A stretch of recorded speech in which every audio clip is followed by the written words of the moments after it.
Hello dear students, मैं हूं किशोर धनगर और स्वागत है आपका हमारे चैनल फिजिक्स वेव में। आज हम 12th फिजिक्स की पहली यूनिट पढ़ना शुरू करेंगे, तो चलिए स्टार्ट करते हैं। तो आपकी फिजिक्स की जो पहली इकाई है, पहली यूनिट है, उसका नाम है स्थिर विद्युत की।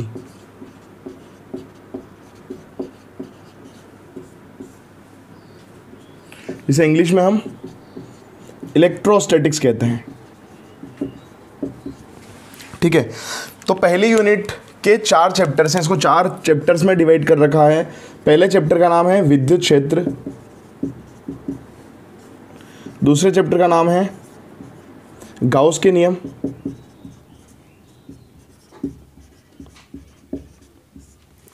तीसरे चैप्टर का नाम है विद्युत विभव और चौथे चैप्टर का नाम है विद्युत धारिता। ठीक है, तो ये चारों चैप्टर मिलकर राजस्थान बोर्ड में 7 मार्क्स के बनते हैं। पहली यूनिट जो है वो 7 मार्क्स की है। तो अब हम देखेंगे कि स्थिर विद्युत की होती क्या है। तो देखो, स्थिर विद्युत की समझने के लिए हमको थोड़ा सा पीछे जाना पड़ेगा। तो हमारी फिजिक्स में एक ब्रांच है जिसे हम कहते हैं विद्युत चुंबकत्व। विद्युत चुंबकत्व, इसे इंग्लिश में कहते हैं इलेक्ट्रोमैग्नेटिज्म।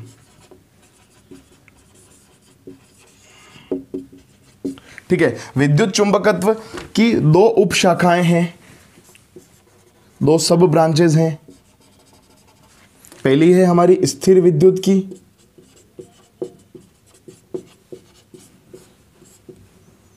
और दूसरी है वैद्युत गति की।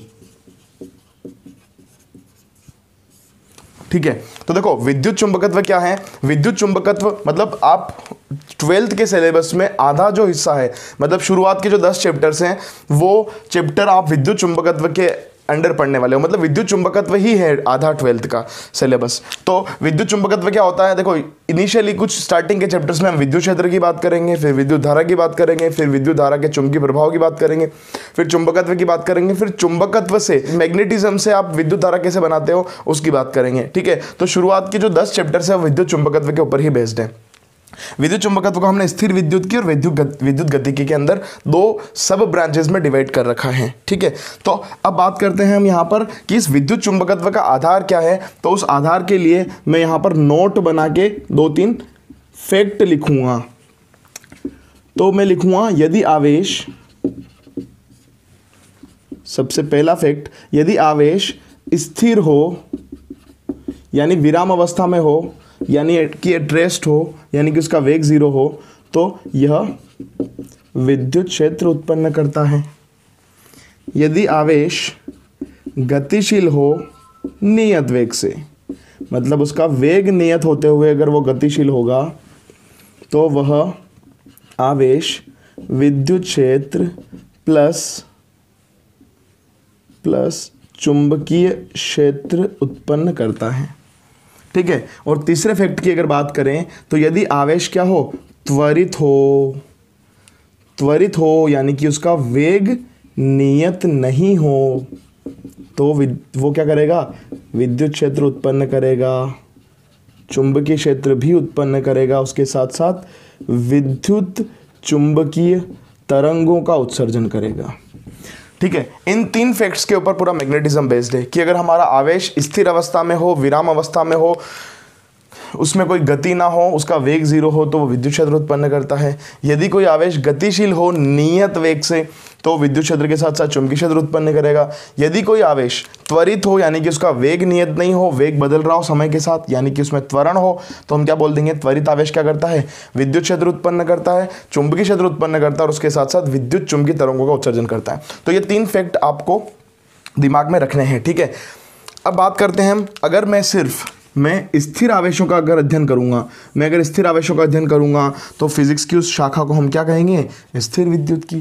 तो स्थिर विद्युत की डेफिनेशन लिखनी हो तो मैं क्या लिखूंगा, भौतिक विज्ञान की वह शाखा जिसमें स्थिर आवेशों का अध्ययन किया जाता है स्थिर विद्युत की कहलाती है।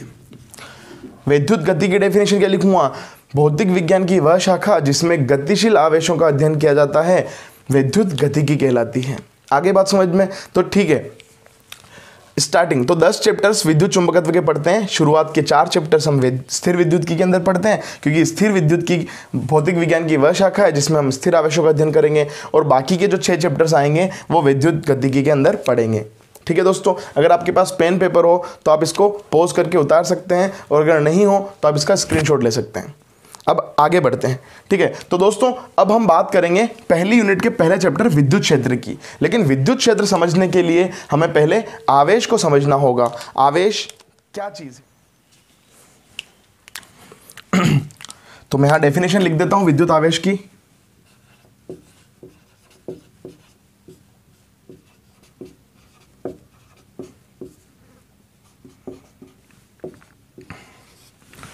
विद्युत आवेश क्या चीज होती है?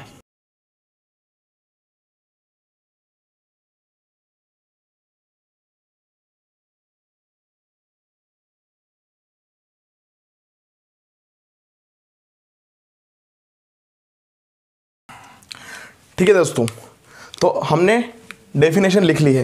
देखो अभी हमने थोड़ी देर पहले देखा था कि स्थिर आवेश विद्युत क्षेत्र उत्पन्न करता है। ठीक है, गतिशील आवेश विद्युत क्षेत्र के साथ साथ चुंबकीय क्षेत्र भी उत्पन्न करता है, और त्वरित आवेश विद्युत क्षेत्र, चुंबकीय क्षेत्र और विद्युत चुंबकीय तरंगों का उत्सर्जन करता है। तो अब हम समझेंगे कि आवेश क्या है। तो देखो आवेश की डेफिनेशन मैंने यहाँ लिखी है, पदार्थों का वह गुण जिसके कारण वे विद्युत क्षेत्र तथा चुंबकीय क्षेत्र या तो उत्पन्न करते हैं या अनुभव करते हैं। ठीक है, विद्युत क्षेत्र और चुंबकीय क्षेत्र उत्पन्न करने के लिए हमें आवेश की जरूरत पड़ेगी, और अनुभव करने के लिए भी आवेश की आवश्यकता होती है। ठीक है, फिर एक लाइन लिखी है हमने, आवेश पदार्थ के उप परमाणुवीय कणों यानी कि इलेक्ट्रॉन, प्रोटॉन, न्यूट्रॉन आदि का नेज गुण है। नेज गुण का मतलब होता है इंट्रिंसिक प्रॉपर्टी, इंटरनल प्रॉपर्टी। जैसे कि एक द्रव्यमान किसी वस्तु का नेज गुण होता है, वैसे ही आवेश नेज गुण होता है। अगर किसी वस्तु का अस्तित्व है तो उसमें द्रव्यमान होगा ही होगा। उसी तरीके से अगर किसी वस्तु का अस्तित्व है तो उसमें आवेश होगा। आवेश अंदर की प्रॉपर्टी होती है, क्योंकि हम जानते हैं कि हर वस्तु किससे मिलकर बनी है? परमाणुओं से। और परमाणु के अंदर क्या होते हैं? इलेक्ट्रॉन्स होते हैं, प्रोटॉन्स होते हैं, न्यूट्रॉन्स होते हैं। और आप जानते हैं इलेक्ट्रॉन पर ऋणावेश होता है, प्रोटॉन पर धनावेश होता है, न्यूट्रॉन उदासीन होता है। तो किसी भी वस्तु का अस्तित्व बिना आवेश के नहीं हो सकता। ठीक है दोस्तों, फिर बात करते हैं, यह एक अदिश राशि है, इसे कैपिटल क्यू या स्मॉल क्यू से व्यक्त करते हैं। कुछ ऑब्जर्वेशन देखे गए थे पहले कि आवेश क्या चीज़ थी। तो देखो इनिशियली क्या हुआ था कि कुछ साइंटिस्ट थे, उन्होंने कुछ ऑब्जर्वेशन देखे थे। जैसा कि पहला ऑब्जर्वेशन था कि हमारा एक अंबर जो होती है उसको किसी रेशेदार पदार्थ ऊन वगैरह से रगड़ने पर, ऊन लिख देता हूँ यहाँ पर, ऊन से रगड़ने पर जो अंबर होता था वो अलग व्यवहार प्रदर्शित करने लग जाता था। वो छोटी छोटी कागज के टुकड़ों को, छोटी छोटी हल्की हल्की वस्तुओं को, डस्ट पार्टिकल्स मतलब धूल के पार्टिकल्स को अट्रैक्ट करने लग जाता था, यानी कि अलग गुण प्रदर्शित करने लग जाता था। ठीक है, वैसे ही हमने रेशम के कपड़े से कांच की छड़ को रगड़ने पर देखा कि कांच की छड़ को जब मैं रेशम के कपड़े से रगड़ूंगा तो कांच की छड़ अलग व्यवहार प्रदर्शित करने लग जाएगी। वह कागज के छोटे छोटे टुकड़ों, हल्की वस्तुओं, डस्ट पार्टिकल्स को अपनी तरफ आकर्षित करने लग जाएगी, चिपका लेगी अपने ऊपर। वैसी ही ऑब्जर्वेशन देखी गई जब एबोनाइट की छड़ को बिल्ली की खाल से रगड़ा गया। ठीक है, जब एबोनाइट की छड़ को बिल्ली की खाल से रगड़ा गया तो ऐसा ही ऑब्जर्वेशन देखने को मिला कि एबोनाइट की छड़ अलग व्यवहार प्रदर्शित करने लग जाती है। ठीक है, तो वो कागज के टुकड़ों को, छोटे छोटे वस्तुओं को, डस्ट पार्टिकल्स को अट्रैक्ट करने की जो गुण था, आकर्षित करने का जो गुण था, उसे आवेश कहा गया, और इन वस्तुओं को आवेशित वस्तुएं कहा गया। ठीक है दोस्तों, अब बात करते हैं हम आवेश के प्रकार की। आवेश के प्रकार की बात करते हैं।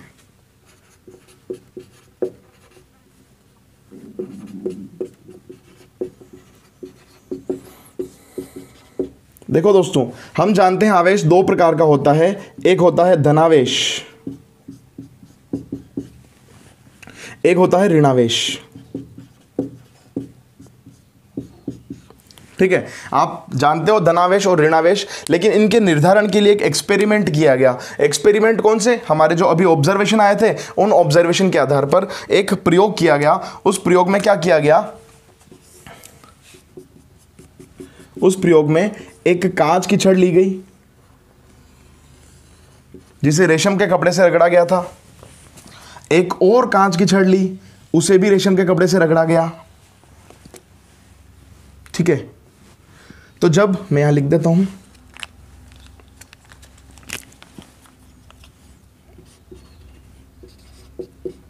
कांच छड़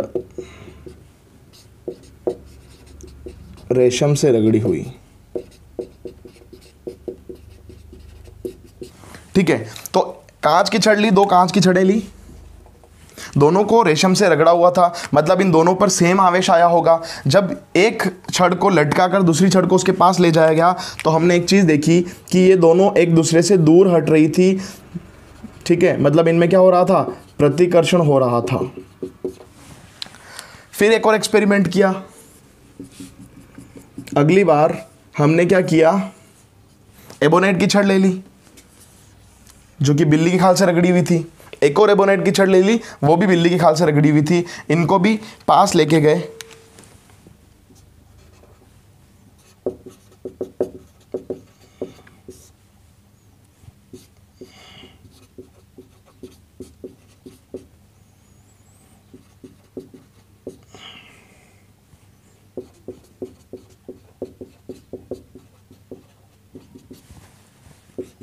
ठीक है, दोनों छड़ें एबोनेट की है, बिल्ली की खाल से रगड़ी हुई है, तो यहां पर भी सेम रिजल्ट देखने को मिला। दोनों एक दूसरे से क्या हो रही थी, प्रतिकर्षित हो रही थी, प्रतिकर्षण हो रहा था। तीसरा एक्सपेरिमेंट, तीसरा जो ऑब्जर्वेशन,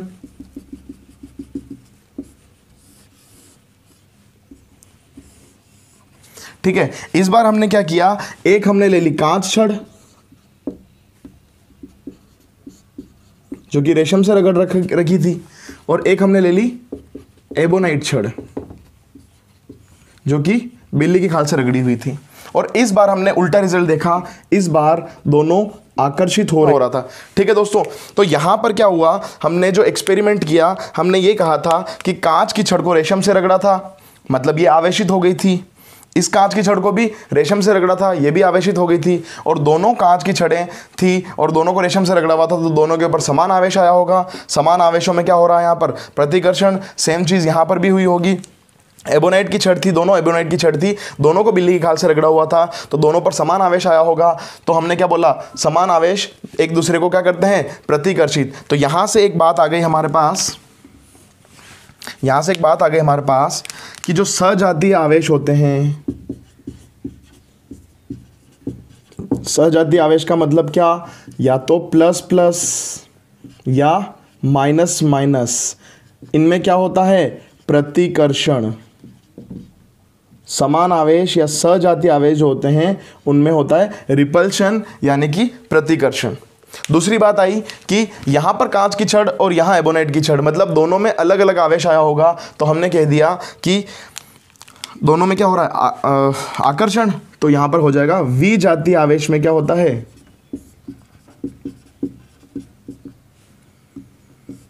प्लस माइनस में होता है आकर्षण।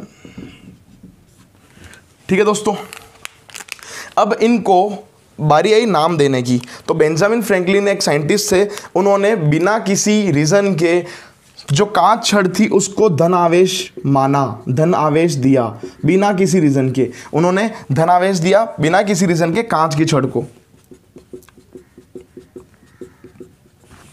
ठीक है, कांच की छड़ को दे दिया धनावेश, और हमने देखा कि जो वी जातीय आवेश होता है आकर्षण होता है, और यहाँ पर आकर्षण हो रहा है, इसका मतलब एबोनाइट की छड़ पर ऋण आवेश होना चाहिए। एबोनाइट की छड़ पर क्या होना चाहिए, ऋण आवेश होना चाहिए। ठीक है दोस्तों, तो फिर जो जो चीज़ें, जो जो वस्तुएं कांच की छड़ से प्रतिकर्षित होती थी उन्हें धनावेश कहा गया, धनावेशित वस्तुएं कहा गया, और जो जो चीज़ें कांच की छड़ को आकर्षित करती थी उन्हें ऋण आवेशित वस्तुएं कहा गया। ठीक है दोस्तों, आगे बढ़ते हैं। आप इसको स्क्रीनशॉट ले सकते हैं।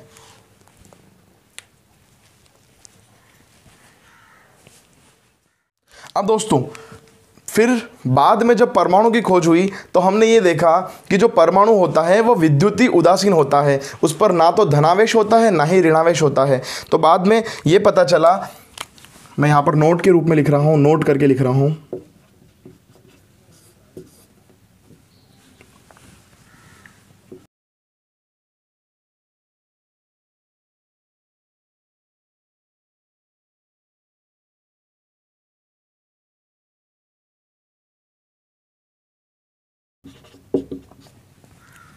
ठीक है दोस्तों, तो हमने क्या लिखा, उदासीन वस्तु में जितना धनावेश होता है उतना ही ऋणावेश होता है। दूसरी बात हमने लिखा कि किसी भी वस्तु पर धनावेश या ऋणावेश तभी आ सकता है जब उसमें इलेक्ट्रॉनों का स्थानांतरण हो, यानी कि या तो कुछ इलेक्ट्रॉन निकले हों या कुछ इलेक्ट्रॉन आए हों।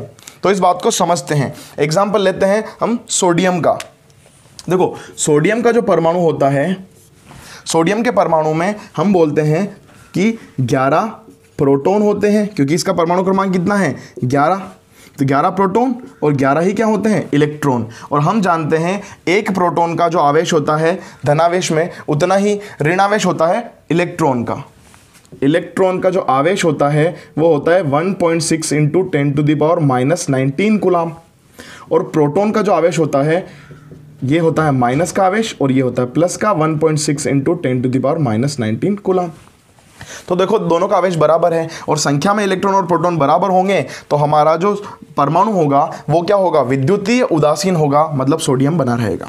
अब देखो अज्यूम करो अगर मैं यहां से क्या करूं, एक इलेक्ट्रॉन हटा दूं, मतलब 10 इलेक्ट्रॉन परमाणु में से किसी तरीके से हम क्या करें, एक इलेक्ट्रॉन कम कर दें तो इलेक्ट्रॉन रह जाएंगे 10, प्रोटॉन हो जाएंगे 11। तो पहले तो 10 प्रोटॉन 10 इलेक्ट्रॉन को खत्म कर रहे थे, 10 प्रोटॉन का आवेश 10 इलेक्ट्रॉन के आवेश को कैंसिल आउट कर रहा था। लेकिन इस बार क्या हो रहा है, 10 इलेक्ट्रॉन ही 10 प्रोटॉन के आवेश को कैंसिल कर रहे हैं। सिर्फ एक प्रोटॉन है वो एक्स्ट्रा है, तो इसके ऊपर आवेश आ जाएगा और हमारा जो परमाणु होगा सोडियम का वो Na+ में कन्वर्ट हो जाएगा। आगे बात समझ में। ऐसे अगर अपन एक H+ का एग्जाम्पल लें, हाइड्रोजन का एग्जाम्पल लें, हाइड्रोजन का परमाणु क्रमांक होता है 1, इसमें क्या होता है एक प्रोटॉन और एक ही इलेक्ट्रॉन होता है। अब इस केस में हाइड्रोजन में एक प्रोटॉन और एक इलेक्ट्रॉन के आवेश को कैंसिल कर देता है, उस केस में H बना रहता है। लेकिन अगर मैं उसमें से एक इलेक्ट्रॉन निकाल देता हूं, मतलब अगर 0 इलेक्ट्रॉन कर देता हूं, तो उस केस में क्या हो जाएगा, एक प्रोटॉन भारी हो जाएगा तो वो क्या कर देगा H+ बनेगा, प्रोटॉन का आवेश आ जाएगा 1.6 इंटू 10⁻⁻19 कूलाम का आवेश आ जाएगा। ऐसे अगर मैं हाइड्रोजन में एक इलेक्ट्रॉन निकालूं नहीं और एक इलेक्ट्रॉन एक्स्ट्रा ऐड कर दूं, एक ऑलरेडी था एक और कर दूं, तो 2 इलेक्ट्रॉन अगर हो जाए तो उस केस में हो जाएगा H-। आगे होगी शायद आपको बात समझ में कि किसी वस्तु पर धनावेश या ऋणावेश केवल इलेक्ट्रॉनों के स्थानांतरण के कारण होता है। अगर मैं इलेक्ट्रॉन की कमी करूं तो क्या हो जाएगा, धनावेश आ जाएगा और अधिकता होने पर ऋणावेश हो जाएगा। देखो यहां पर इलेक्ट्रॉन की कमी करी, एक इलेक्ट्रॉन निकाल लिया अपन ने तो H+ आ गया, मतलब धनावेश आ गया, और इलेक्ट्रॉन की वृद्धि करने पर एक इलेक्ट्रॉन एक्स्ट्रा आने पर ऋणावेश आ गया, H- आ गया। ठीक है दोस्तों, जब हमने कांच की छड़ को रेशम के कपड़े से रगड़ा था, कांच की छड़ को जब रेशम के कपड़े से रगड़ा था तो हमने कहा था कि कांच की छड़ धनावेशित हो जाती है। इसका मतलब जब हमने रगड़ा था तो कांच की छड़ में से कुछ इलेक्ट्रॉन रेशम के कपड़े को स्थानांतरित हो गए थे, इसी वजह से कांच की छड़ धनावेशित हो गई और रेशम का कपड़ा ऋणावेशित हो गया। तो हम बात करेंगे आवेश के मात्रक की। आवेश का मात्रक,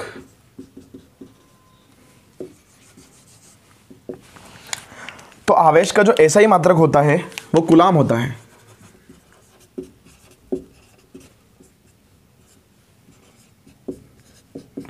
SI मात्रक कूलाम होता है। ठीक है, अब इस एक कूलाम को या फिर कूलाम को डिफाइन करने के लिए हमने एक फॉर्मूला पढ़ा था 10वीं में, I = Q/T, और वहां पर हमने बोला था Q जो होता है वो होता है आवेश, T जो होता है वो होता है समय, और I जो होता है वो होती है विद्युत धारा। हम आवेश को किस में मेजर करते हैं, कूलाम में। आवेश को हम किस में मेजर करते हैं, कूलाम में। अभी भी तो बोला SI मात्रक कूलाम होता है। समय को हम सेकंड में मेजर करते हैं और विद्युत धारा को एम्पियर में। ठीक है, तो अब यहां पर हम क्या कर दें, अब देखो यहां से अगर Q का फॉर्मूला निकालो तो Q = क्या हो जाएगा, IT। और यहां पर हम एक चीज मान लेते हैं कि Q बराबर 1 गुलाम हो और T इक्वल टू 1 सेकेंड हो, तो A इक्वल टू क्या हो जाएगा, सॉरी I इक्वल टू क्या हो जाएगा, 1 एम्पियर।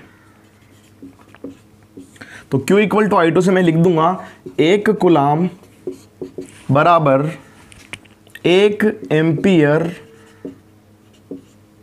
Into 1 second. ठीक है दोस्तों, तो यहां से एक गुलाम की डेफिनेशन बन गई। अगर आपसे कोई पूछ ले कि एक गुलाम कितना होता है, तो आप यह कह देना कि किसी परिपथ में 1 सेकंड तक यदि 1 एम्पियर विद्युत धारा प्रवाहित की जाए तो प्रवाहित आवेश 1 गुलाम के बराबर होगा। बात आगे होगी समझ में। 1 एम्पियर विद्युत धारा 1 सेकंड तक प्रवाहित करी जाए तो उस परिपथ में 1 गुलाम आवेश प्रवाहित होगा। ठीक है, तो ये तो हमने बात करी दोस्तों एसआई मात्रक की। अब हम बात करेंगे सीजीएस मात्रक की। तो आवेश का सीजीएस मात्रक जो होता है वो होता है फ्रैंकलिन। इसके बहुत सारे नाम हैं, फ्रैंकलिन कह दो, इसे स्टेट कूलाम कह दो या ईएसयू कह दो। फ्रैंकलिन, स्टेट कूलाम या फिर ईएसयू यानी कि इलेक्ट्रोस्टैटिक यूनिट, जिसे हिंदी में स्थिर विद्युत इकाई भी कहते हैं। ठीक है, तो इसके बहुत सारे नाम हैं और इसका कूलाम से क्या रिलेशन है, तो मैं कहूंगा कि एक कूलाम जो होता है वो 3 × 10⁹ ईएसयू या फिर स्टेट कूलाम के बराबर होता है।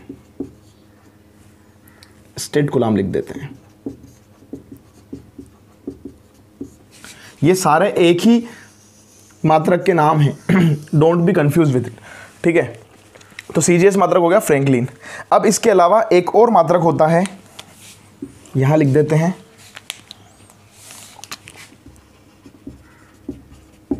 आवेश का एक अन्य मात्रक फेराडे होता है।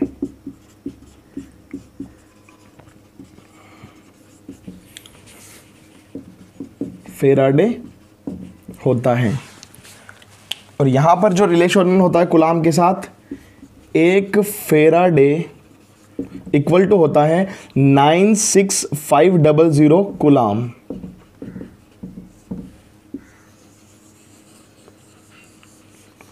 ठीक है, देखो ये फेराडे है, फेरेड के साथ कंफ्यूज मत होना। फेराडे आवेश की इकाई है जैसे कि यहां पर देख रहे हो आप, और फेरेड जो है वो धारिता की इकाई है। दोनों अलग अलग चीजें हैं। तो देखो यहां से एक चीज पता चल गई होगी आपको कि 2 मात्रक और पढ़े हमने, कूलाम के अलावा 2 मात्रक और पढ़े, एक है हमारा फ्रैंकलिन और एक हमारा है फेराडे। तो यहां पर आप यहां ध्यान से देख सकते हो कि फेराडे जो है वो सबसे बड़ी इकाई है आवेश की, क्योंकि इतने सारे कूलाम मिलाकर 96500 कूलाम मिलाकर एक फेराडे बनता है, जबकि यहां पर एक कूलाम बनाने के लिए हमें इतने सारे स्टेट कूलाम बनाने पड़ते हैं। मतलब सबसे छोटी इकाई जो है, तो मैं यहां लिख देता हूं, सबसे छोटी इकाई, आवेश की सबसे छोटी इकाई कौन सी है, स्टेट कूलाम या फ्रैंकलिन या ईएसयू, स्टेट कूलाम। और सबसे बड़ी इकाई कौन सी है,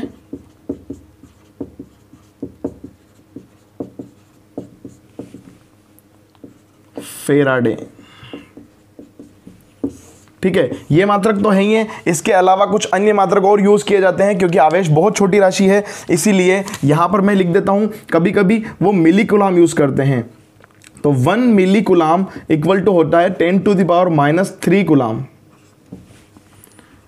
माइक्रो कूलाम वो होता है 10⁻6 कूलाम। नैनो कूलाम वो होता है 10⁻9 कूलाम। और पिको कूलाम वो होता है 10⁻12 कूलाम। देखो दोस्तों, कहीं कहीं चीज जगहों पर आप ये देखोगे मिली कूलाम मतलब 10⁻³ कूलाम, माइक्रो मतलब होता है 10⁻6, तो माइक्रो कूलाम हो जाएगा 10⁻6 कूलाम। नैनो कूलाम कितना हो जाएगा 10⁻9 कूलाम, और पिको कूलाम हो जाएगा 10⁻12 कूलाम। ठीक है दोस्तों, तो यहां से आपको पता चल गया कि आवेश कि सबसे छोटी इकाई फ्रैंकलिन है या फिर स्टेट कूलाम है, और सबसे बड़ी इकाई फेराडे है। ठीक है दोस्तों,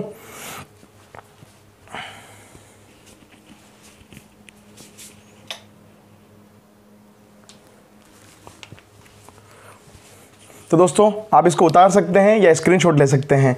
आज के वीडियो में इतना ही, नेक्स्ट वीडियो बहुत जल्द आएगा। तब तक के लिए जय हिंद।